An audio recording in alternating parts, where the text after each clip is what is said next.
Married 44 years, my wife and I, and 45 in March next year. So we've had to work through a lot of things that people take for granted, I suppose, or they don't anticipate is coming.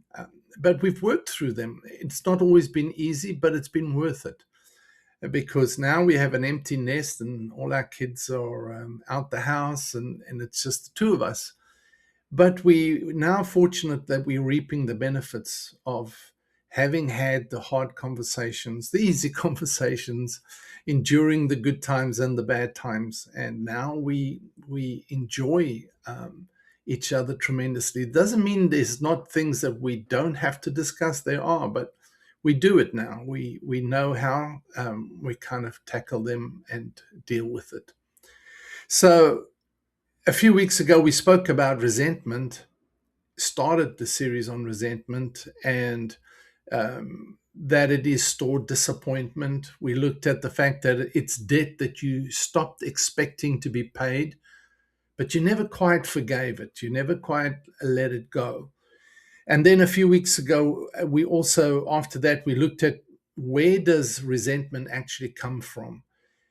And then we talked about what it costs people around you, and not just in your marriage relationship, but others. And now this week, in this episode, I'm basically looking at how to actually move through it. It's the one you've probably been waiting for. Is like, what do I do now? I found I've realized and I recognize that I've got resentment in my heart, and what do I do now? So I'm not going to give you a therapy program. I'm not a therapist, and so that's not what I'm going to do. I'm also not going to simplify it and say, well, here's a 12-step formula that makes everything go away. I'm not going to do that as well. I don't disrespect you in that way. But what I'm going to do is give you 3 actionable steps that you could take that could move you forward and move you through. So it's just going to be simple, straightforward, and the order of it is important, taking it from action 1 through to action 3. I'm Coach Shaun. This is episode 4, and it's the final episode of When Love Gets Hard. And that was the topic, When Love Gets Hard. In Romans chapter 12, verse 18, it says this: if it is possible, as far as it depends on you, live at peace with everyone. Live at peace with everyone. And notice where the responsibility is, as far as it depends on you. So where you have the responsibility, that's where you need to take the initiative. Paul the Apostle here is not promising every relationship gets fully restored. He's not saying the outcome is always guaranteed, but he is saying, do what you can, do what is yours to do. Make sure you're doing what you can, what is your capacity, what is your ability in the situation. We can't control how our spouse receives. We can't control how the conversation is going to go. But we can do what we can do. What depends on us to do, we can do. And that's what these 3 actions are about. So in action 1 is the first one we've called out before, is like naming it yourself first, recognizing it for what it is. It's private. This is the private action, really. Nobody else can be involved in this. Nobody else can control it. Only you can. Only you have the power of dealing with this action. And it happens before any conversation with your spouse. Before any of that, write your resentment down. Write what's bothering you down as specifically as you can.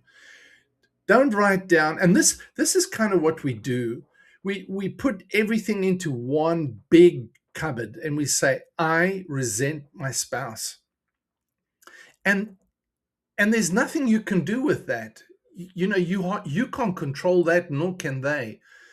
It just becomes this massive boulder between in your relationship that is hard to deal with. So, focusing on the area that is really the problem, calling it out specifically, as specific as you can, m- makes it a lot easier to deal with in that sense. So you could have something like, I resent that I had to carry the financial pressure alone for 3 years and it was never acknowledged. I resent that my needs in this marriage have consistently come second and it hasn't been noticed. I resent that I gave up something very important to me and it was treated like nothing. All these things really, you've got to let go, but sometimes they just begin to eat at us and eat at our relationship, as we've discussed before. And so calling it out specific, calling it out real, and and naming what it is easier to deal with. It's something that you can now say, okay, here is something specific. Vague resentment has nowhere to go. It doesn't go anywhere. It just becomes, like I say, this massive boulder in your relationship. Specific resentment can be examined, it can be dealt with, it can be dismantled because it's one little area. Sometimes when we're having an argument, we kind of bundle our spouse into it's everything, and it's not. It's just one area. It's just one thing that I'm unhappy with, one thing that didn't happen the way I wanted it to, one thing that I feel offended about. It's just one thing. It's not their whole life. It's not everything about them. But if we don't deal with it, it becomes everything. If it's specific, if it's a specific thing that you've named, you can look at it and you can ask and examine where did it actually start. And you can decide whether it's about your spouse or about a loss that you've been looking for somewhere to just sit and land, somewhere that, okay, this is something that I need to grapple with instead of letting it just hang in the air all the time. Don't skip this action to get to the conversation. And that's the important thing, is to attack your spouse with resentment as a big package will just alienate the relationship even more. But getting specific about something and saying this is a problem, uh, you know, it's easier to deal with. The conversation without this step usually just makes things worse, as I've said. The second action is to find the need that's underlying it. It follows straight from that first action that you take. So, underneath every resentment is basically a disappointment, an unmet need. What are you disappointed about? So under the nobody acknowledged the weight I had to carry, the burden I had to carry, is the need to be seen, to be acknowledged, to say I am important, and to be appreciated, to be thanked. Under my needs consistently come second is the need to be prioritized, to not feel like invisible, taken for granted. Often that's a big one. I was taken for granted. It was presumed that I would do it. And, you feel slighted in that. Under I gave something up and it was treated as nothing is the need for that sacrifice to be honored and to be remembered. to be acknowledged. I think that's a huge one, is just many times, if I'm taken for granted or it's abused, you feel like, and it's not abuse in a massive way, it's just like, I did this. Don't you see it? Didn't you see it? And when it's not seen, it's kind of like you begin to feel disappointment, you feel it festers and becomes resentment, and of course whatever goes on after that. So take your specific resentment from action one, and then ask, what did I actually need that I didn't get, that I didn't receive? Write it down in one sentence. What I needed was dot dot dot. That sentence is what you're going to bring to your spouse. Not the resentment. You're not going to throw the resentment out there, not the history. You're not going to throw mud, because that is not building the relationship. You can't control what the outcome is by trying to manipulate the situation with overwhelming odds, kind of thing. Just bring the need. This is my need. This is what I felt didn't happen for me. The third action is bring the need, not the resentment. Now comes the conversation, and it has to be set up in the right way, or it won't go anywhere proper. It won't have an outcome. It won't have a positive outcome. If you try and do this when you're having an argument and you throw, well, there, right, there's an indictment, and all the defenses come up, justifications, and or fight or flight. Either there's going to become a heated emotional what would be a consequence, throwback is the word I'm looking for, or there's going to be withdrawal right in front of you, withdrawal, or storming out at that point in time, walking out the room, slamming doors. You know how it goes. You don't want that to happen. So mid-argument, not the place to do it. When there's a disagreement, do not raise this kind of issue. You're not going to accomplish. You must remember, what you want to do is benefit you both, benefit the relationship. It's worth it. Not when one of you is exhausted, already defensive. Right there, as I've said, becomes a problem. And not with the full weight of every stored disappointment arriving all at once. Don't throw the boulders in there. That is just not going to build the relationship. All you want to do is this.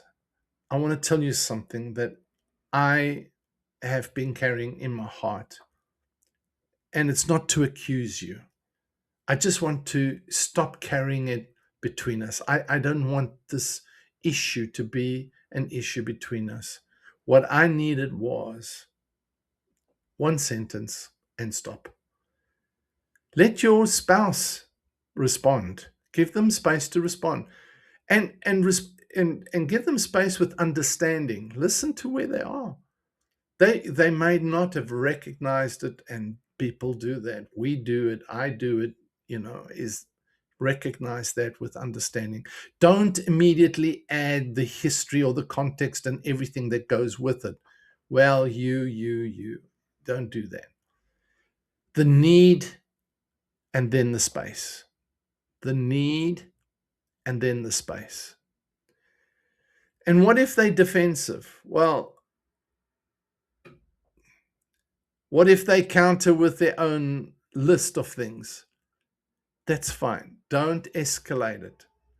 Say, I'm not asking us to fix it right now. I'm just wanting you to know.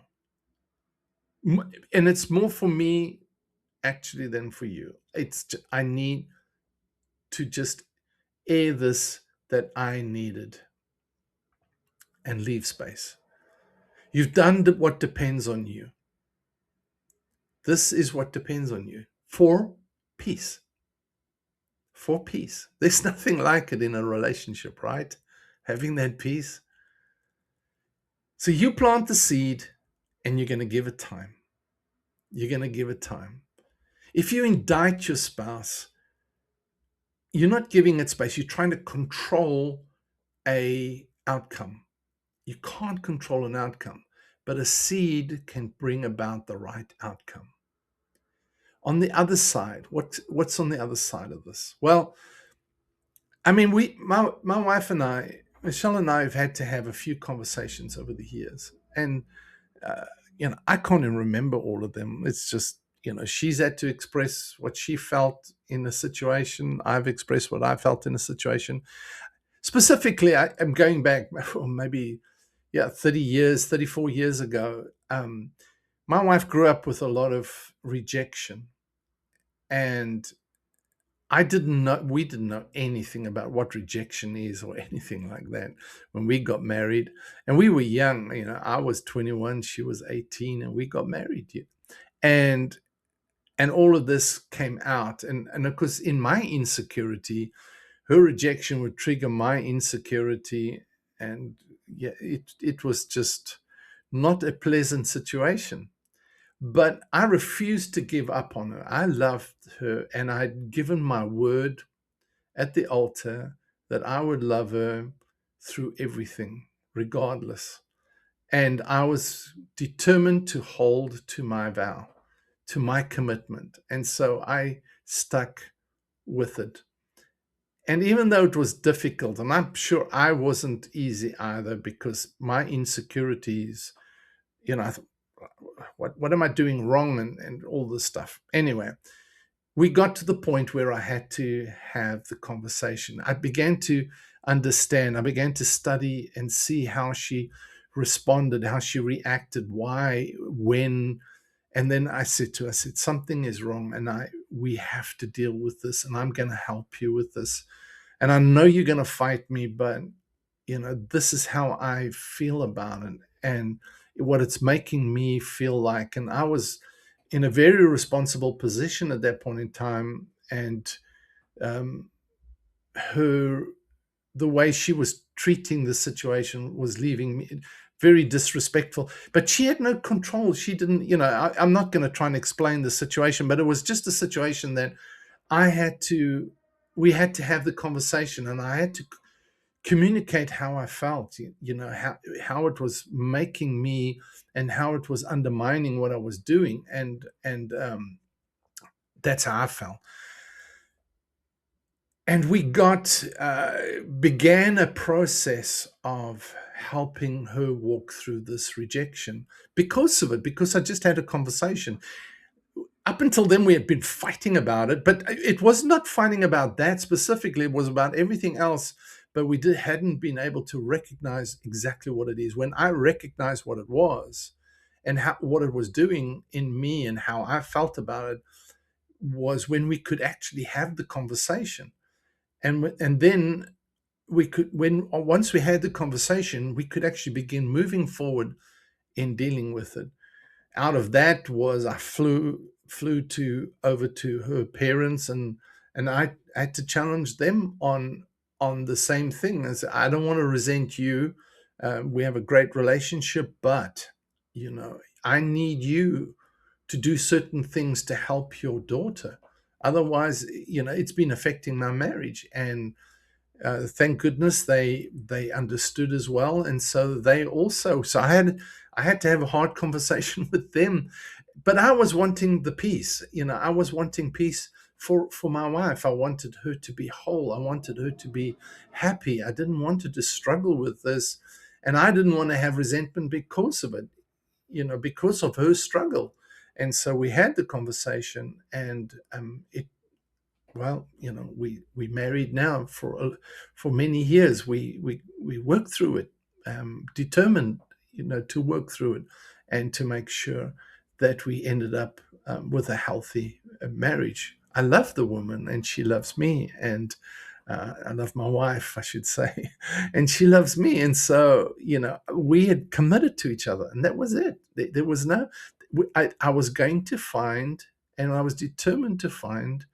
I knew I couldn't control her, and I knew I couldn't control the outcomes, but I knew that we could build, we could work through this. And we had no idea what we were dealing with and how. But I loved her enough to say, the things I'm sharing here are come out of that journey over the years of getting us to where we are now. And let me say this, there's a particular closeness, there's an intimacy that comes from having the hard conversation, of saying the hard things. We just grew closer and deeper in love with each other. I don't know if I could love her any more than I did, but the closeness, the intimate closeness, definitely got a depth to it because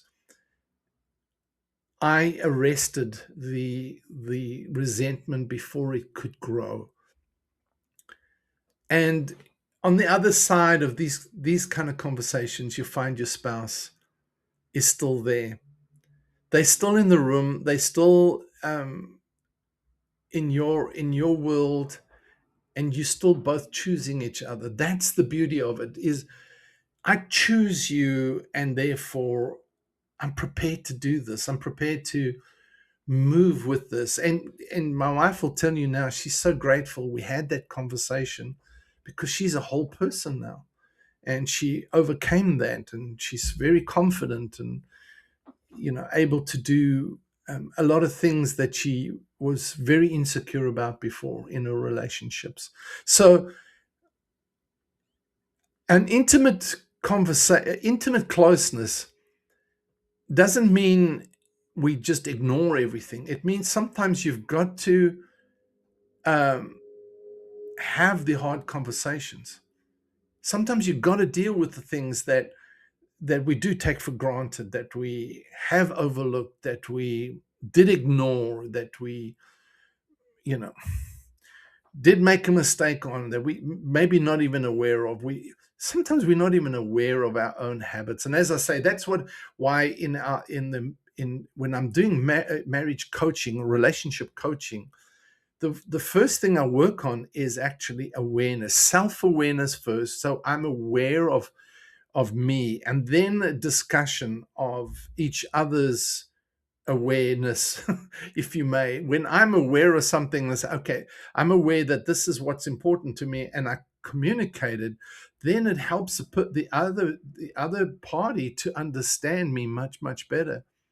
And that helps so much in relationships. So it comes from the conversations, the closeness, the intimacy, the communication. If you're not communicating, you're not developing closeness. If you're not developing closeness, you're not developing intimacy.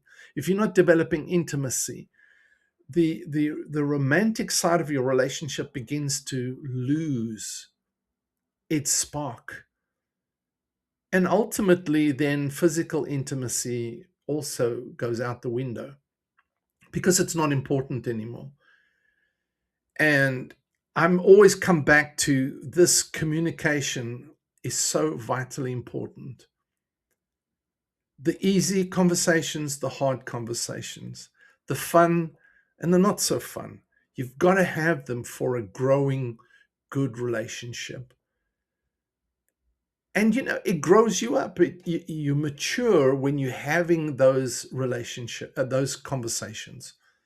The way you deal with it is growing you. It's maturing you. It's maturing your relationship, because we know we can talk about things and not have an explosion. We know we can talk about things and settle it without offense. We know we can bring things to each other and clear the air. And that constantly, and once you're doing it, once it becomes a habit in your relationship, I want to tell you, the incredible thing is that you begin to realize how important it is to do it, because now the intimacy that you experience, the emotional intimacy, that the connection you begin to experience is something beyond anything that you can describe. Is you just have this incredible connection that goes deeper and deeper, into love, intimacy, and knowing each other deeper and better and more, way better quality, way more depth. And that's a maturity.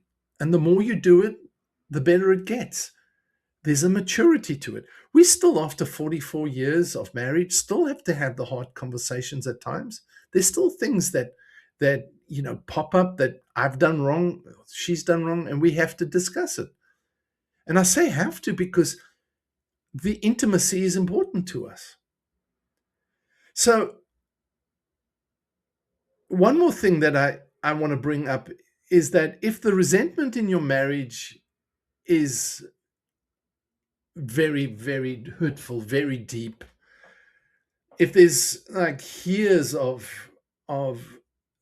abuse, pain, betrayal, a significant hurt, then these three actions are a starting point and definitely not a complete answer. I'm just giving you three things to help you move. It's not the answer to fix everything. Some marriages are going to need more than a few YouTube videos. That's when you seek out a good couples counselor. You go, at your local church or at a ministry, a trusted pastor, someone who can sit in the room with you both. And getting support like that is not failure. It's important. If you need to go to that level, and I don't want to make it sound like different levels but if you need to go to that place where that is required, where you need more facilitation of the discussion, then do it. It's not a failure. It's worth it. It's worth the investment. It's worth the intimacy. It's worth the connection. It's worth the closeness. It's worth the love that you've expressed towards one another. It's worth the years. It really is. So this is 4 weeks that we've done, 4 conversations about one of the quietest, most damaging things in a long marriage. Thank you for staying with me. So I'm Coach Shaun, and the full devotional book link is in the description, and I'll see you on Friday.